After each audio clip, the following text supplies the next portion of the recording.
Hello student, मैं जयप्रकाश स्वामी आपके लिए लेके आया हूँ केमिस्ट्री का अगला टॉपिक। आज हम बात करते हैं क्वांटम संख्याएं। हम पढ़ रहे थे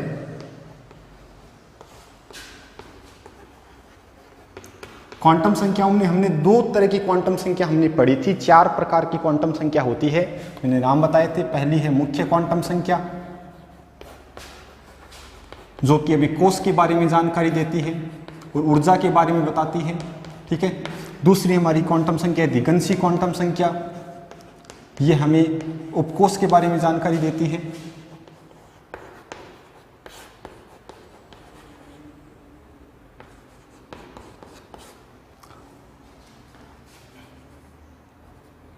तीसरी अपनी क्वांटम संख्या है चुंबकीय क्वांटम संख्या।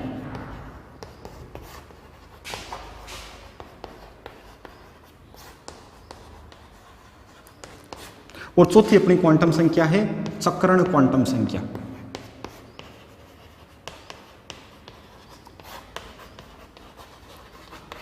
चलो, अब हम तीसरी क्वांटम संख्या के बारे में चर्चा करेंगे। चुंबकीय क्वांटम संख्या क्या होती है, इसके बारे में हम बात करेंगे।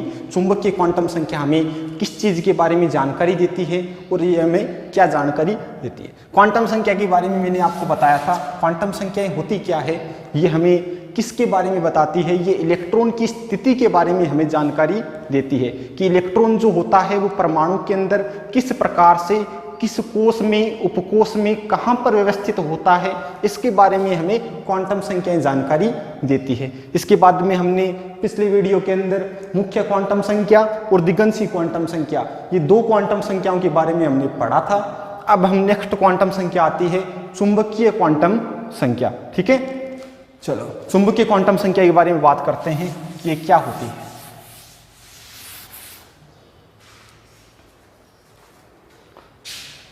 चलो, चुंबकीय क्वांटम संख्या, पहली तो बात करते हैं चुंबकीय क्वांटम संख्या हमें किसके बारे में जानकारी देती है। ये हमें कक्षकों के अभिविन्यास के बारे में जानकारी देती है। कक्षकों के अभिविन्यास के बारे में।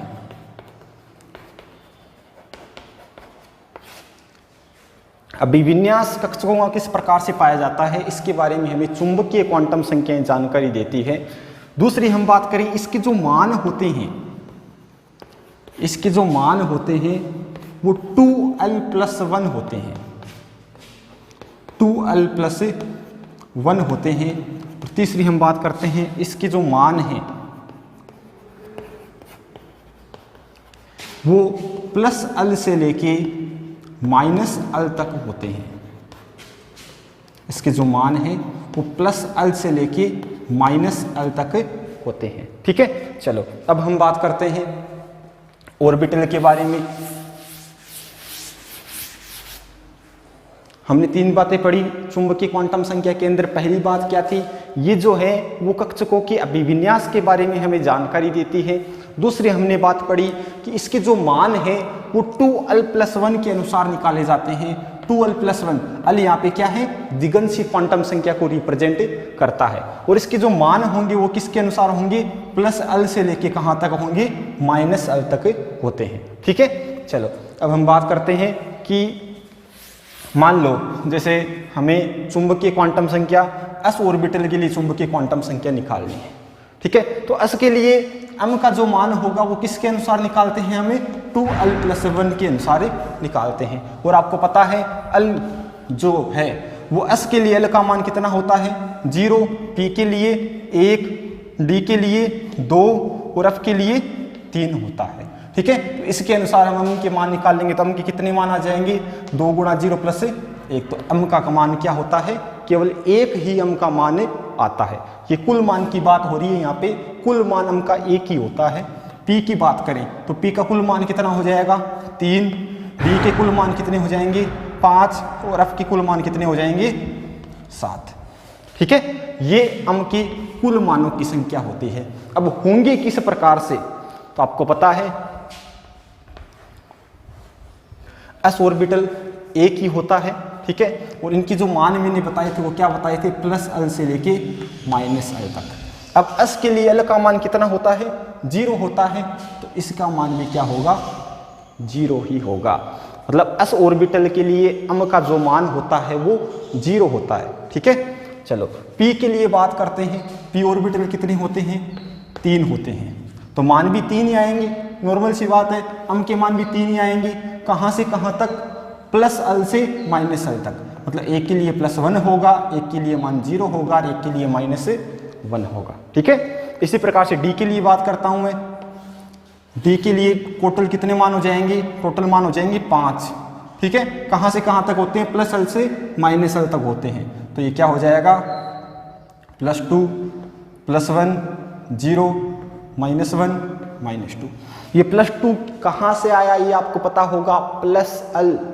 और d के लिए l का मान क्या होता है? 2 होता है, तो +2 से स्टार्ट होगा और -2 तक होगा। इसी प्रकार से मैं अब की बात करूं, अब ऑर्बिटल कितने होते हैं टोटल? तो 7 ऑर्बिटल होते हैं टोटल। 7 के लिए कहाँ से स्टार्ट हो जाएगा? +3 +2 +1 0 -1 -2 और -3। ये लो, तो ये चीज़ें आपको ध्यान में रखनी है कि किस ऑर्बिटल के लिए m के कितने मान पॉसिबल हो सकते हैं। ये तो कुल मानों की संख्या है भाई, 5 मान होंगे और कहाँ से कहाँ तक होंगे, तो ये हमें ध्यान में रखना है। +l से लेके -l तक होते हैं। ठीक है, चलो अब हम आगे बात करते हैं। हाँ,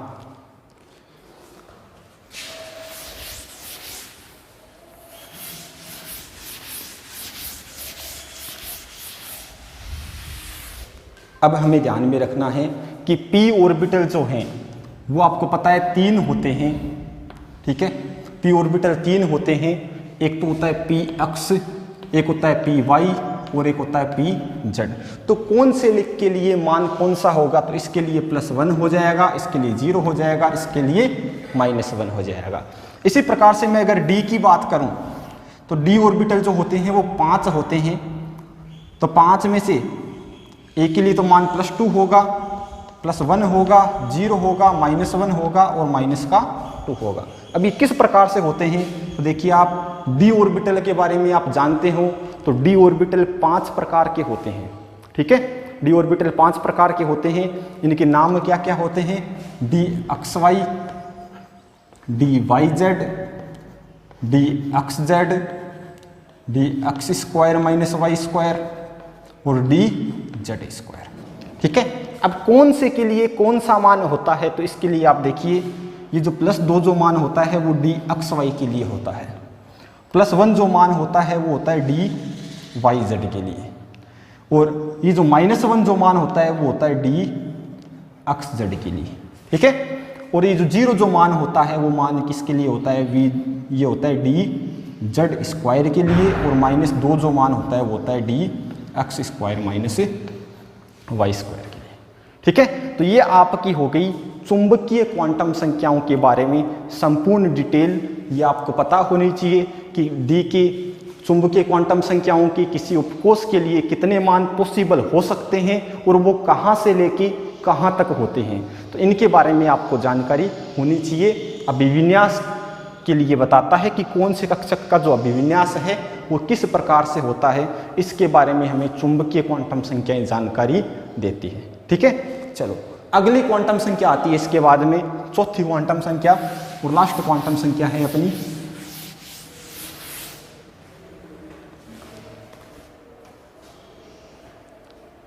उससे पहले मैं कुछ और चीजें आपको बता दूं कि किसी भी उपकोष के अंदर कक्षकों की जो कुल संख्या होती है, कक्षकों की कुल संख्या, ये आपकी बराबर होती है 2l+1 के। ठीक है, किसी भी उपकोष के अंदर कुल कितने कक्षक हो सकते हैं, इनको हम 2l+1 के अनुसार निकाल सकते हैं। और किसी कोष के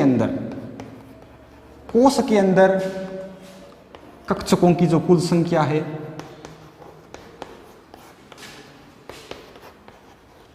किसी कोष में कक्षकों की कुल संख्या, इसको हम किससे रिप्रेजेंट करते हैं? इसको हम रिप्रेजेंट करते हैं n² से। ठीक है, इसको हम n² से रिप्रेजेंट करते हैं। आपको पता होगा, जैसे मान लो मैं 3 ले लूँ तो ये आपको पता होगा कि 3s भी होता है, 3p भी होता है और 3d भी होता है, लेकिन 3f कभी नहीं होता। f ऑर्बिटल 3 के अंदर कभी नहीं आता। ठीक है, तो अब हम इसी की बात करें, s ऑर्बिटल टोटल कितने होते हैं 1, p ऑर्बिटल टोटल कितने होते हैं 3 और d ऑर्बिटल टोटल कितने होते हैं 5। तो 5 और 3 8 और ये कितने हो गए 9। अब ये जो 9 जो संख्या है वो इस फॉर्मूले के अनुसार भी हमारी आ सकती है। देखिए आप 3 के लिए, ठीक है ना, अन क्या है यहाँ पे मुख्य क्वांटम संख्या है, तो मुख्य क्वांटम संख्या के लिए जब आप मान रखोगे तो ये क्या आ जाएगा 3 का जो स्क्वायर है वो किसके बराबर होता है 9 के बराबर होता है। तो ये सिंपल कुछ फॉर्मूले हैं, इनको आपको ध्यान में रखना है। और किसी उपकोष में कक्षकों की जो कुल संख्या है वो 2l+1 के बराबर होती है, ये आपको पता है। जैसे मैं p की बात करता हूँ, p उपकोष की बात करूँ तो p में कितने कक्षक होंगे टोटल, तो भाई p का आप इस सूत्र के अनुसार में निकाल लो 2 गुणा l। p के लिए l का मान किसके बराबर होता है 1 के बराबर, 2 प्लस गुणा 1 प्लस 1 तो कितने हो गए 3। आपको पता है कि p ऑर्बिटल कितने होते हैं 3 होते हैं। तो ये कुछ सिंपल फॉर्मूले हैं जिनके हिसाब से हम कक्षकों की संख्या कोष में और उपकोष में ये आप निकाल सकते हो। ठीक है, चलो इसके बाद आती है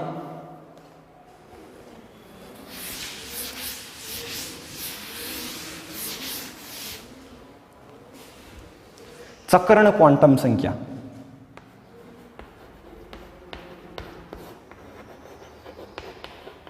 चक्रण क्वांटम संख्या, ठीक है, चक्रण क्वांटम संख्या क्या होती है। देखो चक्रण क्वांटम संख्या हमें क्या बताती है, देखो हमें पता होगा कि परमाणु जो होता है, परमाणु के चारों ओर आपको पता है कि कुछ वर्ताकार कक्ष होते हैं जिनमें इलेक्ट्रॉन क्या करते हैं चक्कर लगाते हैं। कुछ वर्ताकार कक्ष जिनमें इलेक्ट्रॉन चक्कर लगाते हैं उनको हमने क्या नाम दिया था कोष नाम दिया था। ठीक है, उनको हम कोष कहते हैं या कक्ष कहते हैं। ठीक है, ये क्या होते हैं कि जब इलेक्ट्रॉन अपने चारों ओर वर्ताकार कक्ष में रोटेट करेगा तो वो रोटेट करने के साथ में अपने अक्ष पर भी रोटेट करते हैं। ठीक है, अपने अक्ष पे भी रोटेट करते हैं। तो ये जो रोटेशन होता है इसको ये क्वांटम संख्याएं बताती है। तो हम ये कह सकते हैं कि ये क्या बताती है इलेक्ट्रॉन के चक्रण को प्रदर्शित करती है। ये जो क्वांटम संख्या है इलेक्ट्रॉन के चक्रण को प्रदर्शित करती है। इलेक्ट्रॉन जो होता है वो चक्रण करता है। अब चक्रण की जो दिशा होती है वो 2 ही हो सकती है, या तो वो घड़ी की दिशा में करे, घड़ी की दिशा में, इसको हम कह सकते हैं क्लॉकवाइज रोटेशन, क्लॉकवाइज रोटेशन। और चुंबकीय चक्रण क्वांटम संख्या को किससे रिप्रेजेंट करते हैं स्मॉल s से रिप्रेजेंट करते हैं। तो जब क्लॉकवाइज रोटेशन होगा तो इसके लिए जो s का मान क्या होगा प्लस का हाफ होता है। और दूसरी कंडीशन क्या आती है कि घड़ी की विपरीत दिशा में रोटेशन करे। 2 ही प्रकार से रोटेशन हो सकता है, कोई पदार्थ है वो 2 ही प्रकार से घूम सकता है, या तो ऐसे घूम जाए या फिर ऐसे घूम जाए। अगर वो घड़ी की दिशा में रोटेट कर रहा है इस प्रकार से तब तो इसको हम क्या कह देंगे क्लॉकवाइज रोटेशन। अगर वो घड़ी की विपरीत दिशा में रोटेट कर रहा है तो इसको हम क्या कह देंगे एंटी क्लॉकवाइज रोटेशन।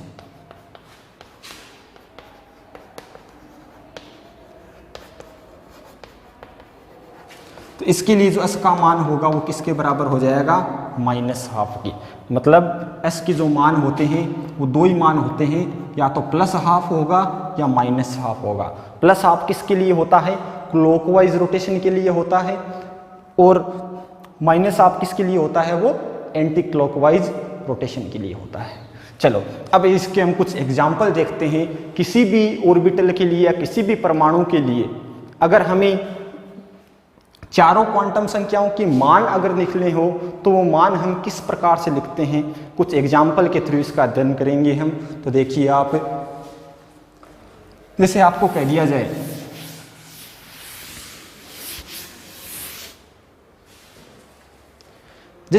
दिया जाए कि कोई भी तत्व है, मान लो सोडियम है, ठीक है, सोडियम के लिए हमें चारों क्वांटम संख्याओं के मान लिखने हैं।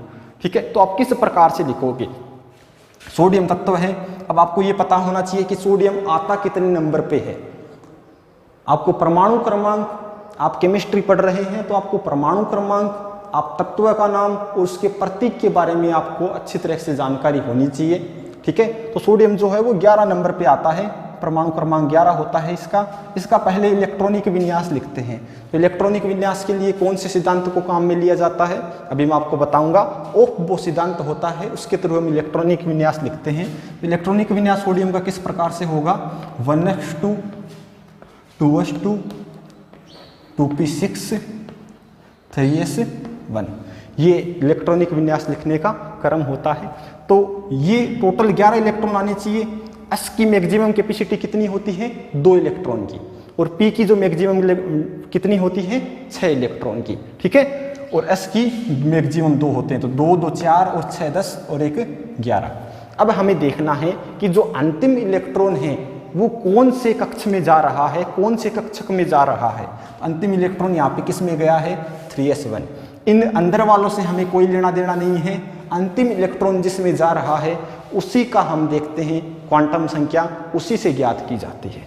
तो अंतिम इलेक्ट्रॉन के कौन सा हो गया, 3s1 हो गया, ठीक है। अब इसकी चारों क्वांटम संख्या हमें निकालते हैं। तो देखो इसकी मुख्य क्वांटम संख्या, मुख्य क्वांटम संख्या क्या हो जाएगी इसके अंदर,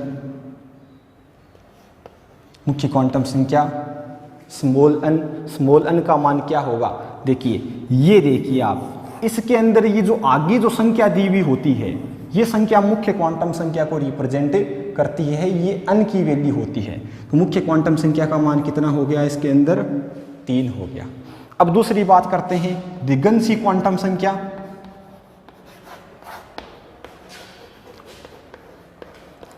द्विगंशी क्वांटम संख्या की बात करते हैं। द्विगंशी क्वांटम संख्या यहाँ पे क्या है, अल है। तो अल की, हाँ अब अल देखेंगे तो यहाँ पे कौन सा कक्षक है, यहाँ पे s ऑर्बिटल है, ठीक है। तो s ऑर्बिटल के लिए अल का मान मैंने आपको बताया था, ये आपको याद रखना पड़ेगा, कितना होता है, 0 होता है। अब तीसरी बात आती है चुंबकीय क्वांटम संख्या। चुंबकीय क्वांटम संख्या का मान भी क्या था, s ऑर्बिटल के लिए चुंबकीय क्वांटम संख्या का मान भी क्या होता है, एक ही मान होता है, और वो क्या होता है, 0 होता है। तो इसके लिए m का मान भी क्या होगा, 0 होगा, ठीक है। अब हम देखते हैं स्पिन क्वांटम संख्या या चक्रण क्वांटम संख्या। स्पिन क्वांटम संख्या या चक्रण क्वांटम संख्या स्मॉल s। तो स्मॉल s का मान क्या होगा, इसको हम इस प्रकार से डब्बे में बना के देख सकते हैं। s ऑर्बिटल एक ही होता है और इसके अंदर एक ऑर्बिटल, ये एक इलेक्ट्रॉन। अब एक इलेक्ट्रॉन अगर ये इसकी दिशा ऊपर की ओर दिखा रखी है तो इसका मतलब एक इलेक्ट्रॉन होगा तो ऊपर की ओर होगा, और 2 इलेक्ट्रॉन हो जाएंगे तो इसको हम इस प्रकार से डिनोट करेंगे। तो अगर ये वाली कंडीशन आए तो लास्ट इलेक्ट्रॉन कहाँ जा रहा है, एंटी क्लॉकवाइज वाले में जा रहा है। इसका मतलब अगर ये कंडीशन होती तो यहाँ पे जो s का मान होता वो -12 हम लिखते, लेकिन यहाँ पे केवल एक इलेक्ट्रॉन है। तो एक इलेक्ट्रॉन जब होता है तो यहाँ पे जो मान होता है वो कितना होता है, +½ होता है। तो इस प्रकार से हम चारों क्वांटम संख्याओं के मान देख सकते हैं, किस प्रकार से क्वांटम संख्या आते हैं। एक आधा एग्जाम्पल और देख लेते हैं इसमें।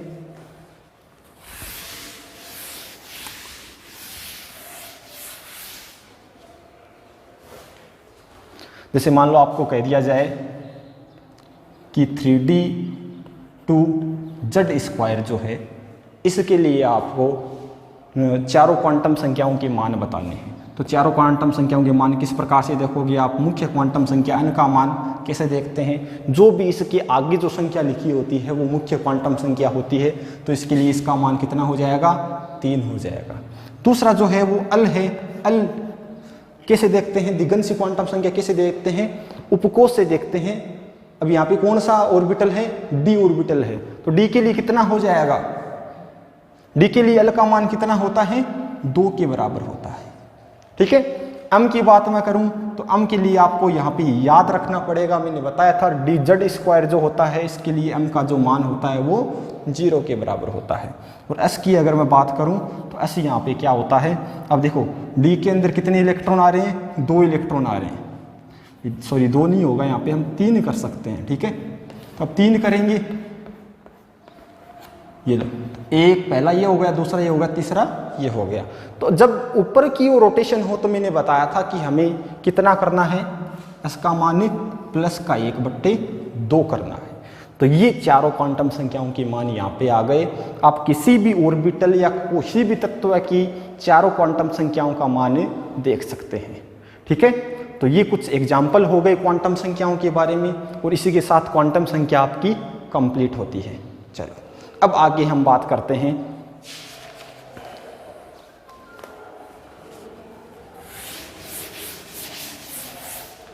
कक्षकों की आकृति के बारे में बात करते हैं। ठीक है, कक्षकों की आकृति के बारे में हम बात करते हैं कि कक्षकों की आकृति जो होती है वो किस प्रकार से होती है। ये लो, अब 4 कक्षक हमने देखे थे, एक तो अपना S है, एक हमने P है, और एक D है, और एक F है। इन चारों के नाम भी मैंने आपको बताए थे। ये 4 कहाँ से आए, S P D F ही हमने क्यों लिखा, तो ये स्पेक्ट्रमी रेखाओं के नाम होते हैं, स्पेक्ट्रम से निकल के आते हैं, इनसे हमें कोई लेना देना नहीं है। ये देखना है कि S का जो मतलब होता है वो होता है शार्प, P का होता है प्रिंसिपल,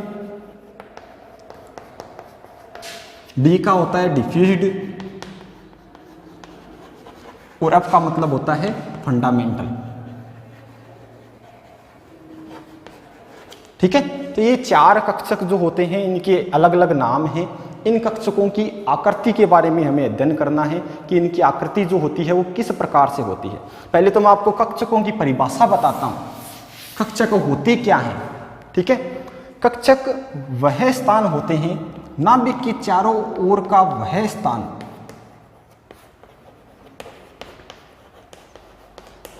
नाभिक के चारों ओर का वह स्थान जहां पे इलेक्ट्रॉन के पाए जाने की संभावना अधिकतम हो, उसको हम क्या कहेंगे, कक्षक कहेंगे। नाभिक के चारों ओर का वह स्थान जहां पे इलेक्ट्रॉन के पाए जाने की प्रायिकता सर्वाधिक हो, उस स्थान को हम किसके नाम से जानते हैं, कक्षक के नाम से जानते हैं। इस कक्षक की उत्पत्ति कहाँ से हुई, तो एक सिद्धांत दिया था हाइजेनबर्ग ने। तो हाइजेनबर्ग के सिद्धांत के द्वारा कक्षक के बारे में हमें पता चला कि कक्षक जो होते हैं वो क्या होते हैं। ठीक है, हाइजेनबर्ग का अनिश्चित सिद्धांत इस चैप्टर में आगे आएगा। हाइजेनबर्ग का अनिश्चित सिद्धांत उसमें आपको बताऊंगा। हाइजेनबर्ग के अनिश्चित सिद्धांत के द्वारा इसकी उत्पत्ति होती है।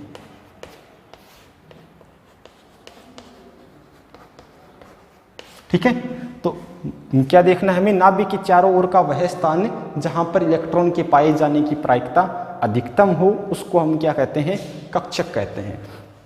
और ये जो नाभिक के चारों ओर का जो स्थान है जहां पर इलेक्ट्रॉन की पाए जाने की प्रायिकता अधिकतम हो, उसको एक मैथमेटिकल रूप से दिखाया जाता है, उसको हमें शाई स्क्वायर के द्वारा रिप्रेजेंट करते हैं।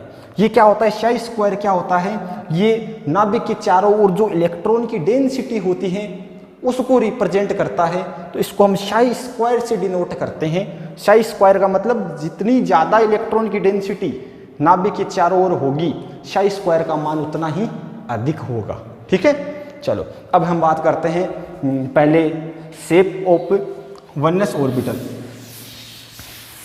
पहले एस की हम शेप याद करते हैं, एस ऑर्बिटल की शेप के बारे में जानकारी देते हैं। तो एस के अंदर भी पहले मैं बात करता हूं वनस ऑर्बिटल की। वनस कक्षक जो है इसकी शेप के बारे में हम जानकारी करते हैं। देखो वनस कक्षक जो होगा वो किस प्रकार से होगा, मान लो ये आपका ऑर्बिटल है, ठीक है,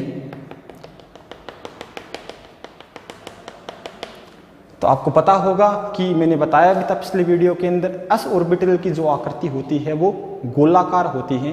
तो गोलाकार होती है तो क्या होती है, केंद्र नाभिक के चारों ओर जो इलेक्ट्रॉन की पाई जाने की डेंसिटी है वो पहले तो मैक्सिमम होती है, फिर धीरे धीरे जैसे जैसे नाभिक से दूरी बढ़ती जाएगी वैसे वैसे इलेक्ट्रॉन के पाए जाने की प्रायिकता जो है वो कम होती चली जाएगी। हम कह सकते हैं कि एस ऑर्बिटल की जो आकृति होती है वो क्या होती है, गोलाकार होती है। ठीक है, अब इसको हम किस प्रकार से रिप्रेजेंट करेंगे देखना। अगर इसका हम शाई स्क्वायर का और दूरी का ग्राफ खींचें, साई स्क्वायर और दूरी का ग्राफ खींचें तो वो किस प्रकार से आता है, वो इस प्रकार से आता है। इसका मतलब क्या हुआ भाई, नाभिक से दूरी जैसे जैसे बढ़ती है वैसे वैसे क्या होती है, पहले तो इलेक्ट्रॉन की डेंसिटी बहुत ज़्यादा होगी इसके पास में, जैसे जैसे दूरी बढ़ती चली जाएगी वैसे वैसे साई स्क्वायर का मान क्या हो जाएगा, कम होता चला जाएगा। ठीक है, तो ये क्या होता है साई स्क्वायर। साई स्क्वायर मतलब इलेक्ट्रॉन के पाए जाने की प्रायिकता को डिनोट करता है। ठीक है, अब चलो दूसरे की बात करता हूं मैं, 2s ऑर्बिटल की बात करूं अगर 2s ऑर्बिटल की जो आकृति है वो किस प्रकार से होती है। ये देखिए 2s में क्या होता है कि सेम इसी प्रकार से आकृति होगी, लेकिन ये 1s था, इसके बाहर कुछ स्थान ऐसा होता है जहां पे कोई इलेक्ट्रॉन नहीं पाया जाता और उसके बाद में इलेक्ट्रॉन वापस पाए जाते हैं। तो ये जो बीच में जो स्थान है जहां पे इलेक्ट्रॉन नहीं पाए जाते, इसको हम कहते हैं नोड कहते हैं, या नोडीय तल कह देते हैं इसको। ठीक है, ये आपको ध्यान में रखना है। और इसका ग्राफ किस प्रकार से आएगा, इसका ग्राफ आएगा इस प्रकार से। पहले शुरुआत के अंदर तो क्या होगी, डेंसिटी ज़्यादा होगी बीच में। ठीक है, जैसे जैसे दूरी बढ़ती चली जाएगी डेंसिटी का मान क्या हो जाएगा, कम हो जाएगा। और एक कंडीशन ऐसी आएगी जिसमें साई स्क्वायर का मान क्या हो जाता है, शून्य हो जाता है। फिर वापस साई स्क्वायर का मान बढ़ने लगता है, फिर वापस बढ़ते बढ़ते एक मैक्सिमम कंडीशन आएगी, उसके बाद वापस मान क्या हो जाएगा, कम हो जाएगा। तो ये स्थान जहां पर इलेक्ट्रॉन के पाए जाने की प्रायिकता का मान शून्य है, इसको हम क्या कहते हैं, नोड या नोडीय तल कहते हैं। नोड या नोडीय तल कहते हैं। अब हम इसके बारे में डिटेल में चर्चा कर लेते हैं कि नोडीय तल होता क्या है। ठीक है, नोडीय तल क्या होता है इसके बारे में हम चर्चा करते हैं, या नोड कह सकते हो आप।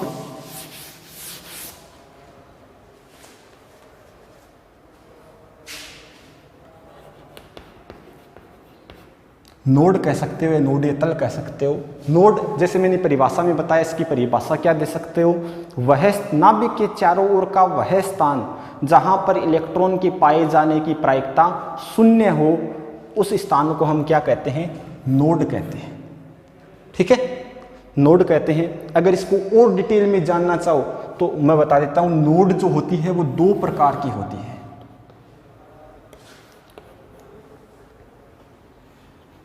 एक को हम कहते हैं रेडियल नोड, रेडियल का मतलब त्रिज्य नोड, इसको हिंदी में हम कहते हैं त्रिज्य नोड। और दूसरी जो होती है वो कौन सी होती है, वो होती है एंगुलर नोड, या इसको हम कह देते हैं कोणीय नोड कह देते हैं। अब कैसे पता चलेगा कि कौन से ऑर्बिटल मतलब कौन से कक्षक के अंदर कितनी नोड पाई जाती हैं, तो इसके बारे में कैसा पता चलेगा। देखो एक फॉर्मूला होता है, किसी भी कक्षक के अंदर जो नोड होती है, जो टोटल नोड होती है, वो n-1 के बराबर होती है। किसी भी ऑर्बिटल के अंदर जो टोटल नोड होती है वो n-1 के बराबर होती है। यहाँ पे n से आप क्या समझते हो, ये मुख्य क्वांटम संख्या को रिप्रेजेंट करता है। ठीक है, तो ये n-1 के बराबर होती है। अब मैं अगर एंगुलर इनकी टोटल बात करूं, ये तो टोटल है। ठीक है, अब मैं अगर कोणीय नोड की बात करूं तो कोणीय नोड किसके बराबर होती है, वो अल के बराबर होती है। जितना मान अल का होगा उतनी ही उसमें एंगुलर नोड होगी या कोणीय नोड होगी। रेडियल नोड की बात करूं तो रेडियल नोड जो होती है वो किसके बराबर होगी, वो n-1 के बराबर होगी। इनको आप आपस में जोड़ सकते हो, अल को और इसको आपस में जोड़ सकते हो, तो वो क्या बन जाएगा, n-1 बन जाएगा। तो अगर आपसे पूछ ले कि किसी भी ऑर्बिटल दे दे आपको और ये पूछ ले कि उसमें कोणीय नोड की संख्या कितनी होगी या त्रिज्य नोड की संख्या कितनी होगी, ये क्वेश्चन बहुत सारे कंपटीशन एग्जाम में आता है।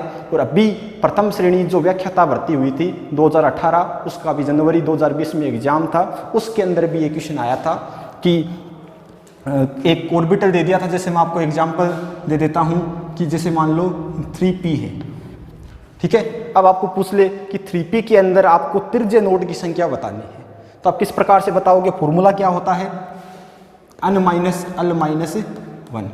अब n का मान कैसे निकालोगे, n का मान आपको आगे दिया हुआ है, तो 3 हो जाएगा माइनस, अब p के लिए l का मान कितना होगा, तो p के लिए l का मान जो होता है वो आपको मैंने बताया 1 के बराबर होता है, और ये 1 हो गया, 3 में से 2 चले गए, 1 बच गया। तो त्रिज्य नोड की संख्या किसके बराबर हो गई, 1 के बराबर हो गई। यही अगर आपसे ये पूछ लेते कि इसमें एंगुलर नोड की संख्या कितनी है या कोणीय नोड की संख्या कितनी है, तो कोणीय नोड की संख्या कितनी हो जाएगी, l के बराबर। l का मान यहाँ पे कितना है, p के लिए 1 है, ठीक है, तो ये हो जाएगी 1 हो जाएगी। टोटल नोड पूछ ले तो आप वैसे भी लगा सकते हो, 1 + 1 बराबर कितनी हो जाएगी, 2 हो जाएगी। और वैसे इस फॉर्मूले से रखना चाहो तो आप रख लो, यहाँ पे 3 है तो 3 - 1 बराबर क्या हो जाएगा, 2 हो जाएगा। इस प्रकार से आप नोड की जो संख्या है वो आप कैलकुलेट कर सकते हो। इसका काफ़ी सारे कंपटीशन एग्जाम में भी क्वेश्चन आता है, ये होती है नोड, ठीक है। अब हम बात करते हैं पी कक्षक की आकृति के बारे में।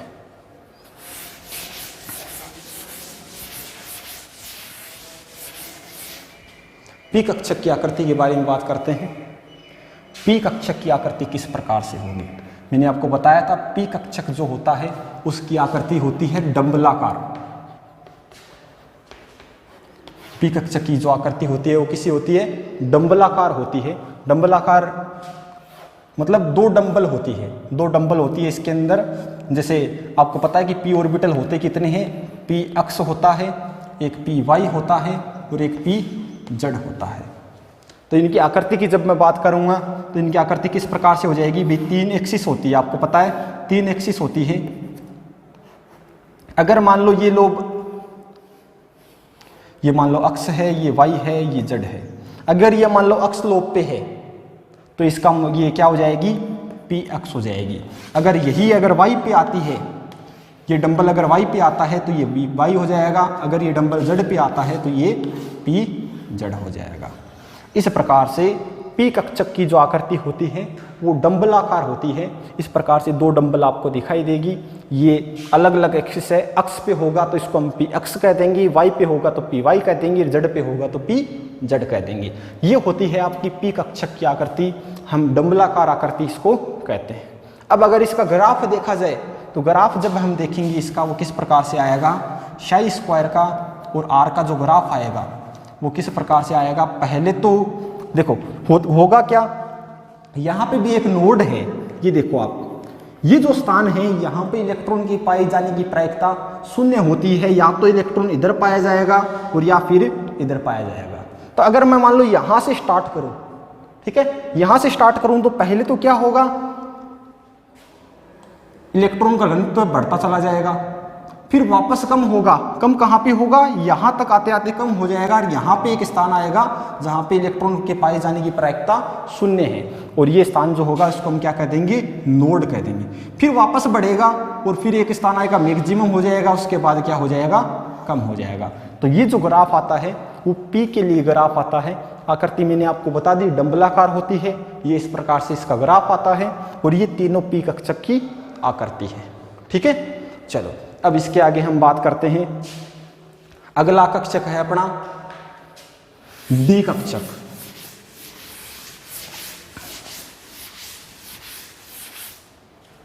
अगला कक्षक की बात करते हैं। डी ऑर्बिटल जो होता है वो किस प्रकार से होता है, डी कक्षक किस प्रकार से होगा। डी कक्षक की जो आकृति होगी वो कैसी होगी, द्विडंबलाकार होती है।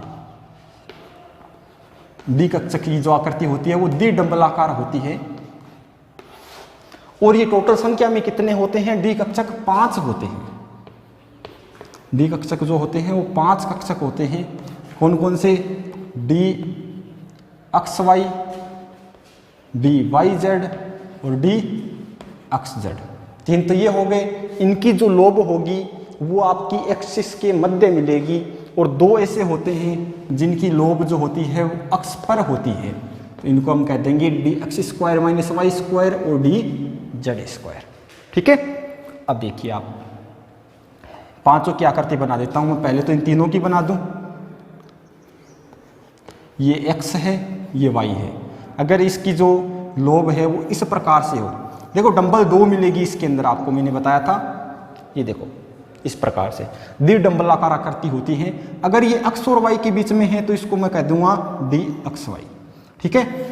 अगर ये वाई जेड के बीच में है तो इसको मैं कह दूंगा डी वाई जेड, और अगर ये अक्स जेड के बीच में है तो इसको मैं कह दूंगा डी अक्स जेड।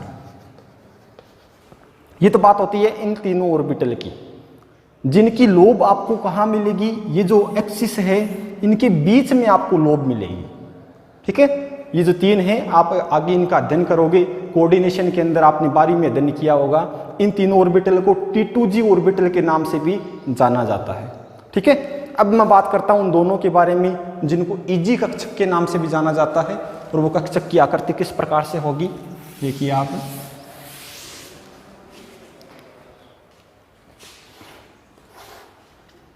ये मान लो अक्ष है और ये वाई है, तो इनकी जो आकृति होती है वो एक्सिस पर, इनमें जो लोब होती है वो कहाँ होती है, एक्सिस पर होती है। तो ये अगर अक्ष और वाई पे हो तो इसको मैं कह दूंगा डी अक्स स्क्वायर माइनस वाई स्क्वायर, और एक होता है डी जेड स्क्वायर, उस पर क्या होती है कि दोनों जो लोब होती है वो केवल क्या होती है, एक ही अक्ष पर होती है, इसका नाम हो जाएगा डी जेड स्क्वायर। तो ये 5 प्रकार के डी ऑर्बिटल होते हैं, इनकी आकृति मैंने आपको बता दी, द्विडंबलाकार होती है। इनमें से 3 ऐसे होते हैं जिनकी जो लोब है वो एक्सिस के बीच में पाई जाती है। ठीक है, तीनों की लोब जो है वो एक्सिस के बीच में पाई जाती है, और 2 ये ऐसे होते हैं जिनकी जो लोब है वो अक्ष पर पाई जाती है। अगर ये अक्ष और वाई पे हो तो अक्स स्क्वायर माइनस वाई स्क्वायर हो जाएगा, और अगर ये दोनों लोब जेड पे हो तो इसको हम नाम दे देंगे डी जेड स्क्वायर। तो ये 5 जो ऑर्बिटल हैं वो डी के पाए जाते हैं। अपकक्षक की आकृति हमें पढ़ने को नहीं मिलती, ये कहा जाता है कि अपकक्षक की जो आकृति होती है वो जटिल होती है, इसलिए जटिल आकृति हमें पढ़ने को नहीं मिलती। तो ये हो गई बात कक्षकों की आकृति के बारे में। अब हम बात करते हैं आगे कक्ष और कक्षक में क्या अंतर होता है। एक तो हम कहते हैं कक्ष और हम बात करते हैं कक्षक, इनके बारे में हम बात करते हैं, इनमें डिफरेंस क्या होता है। ठीक है।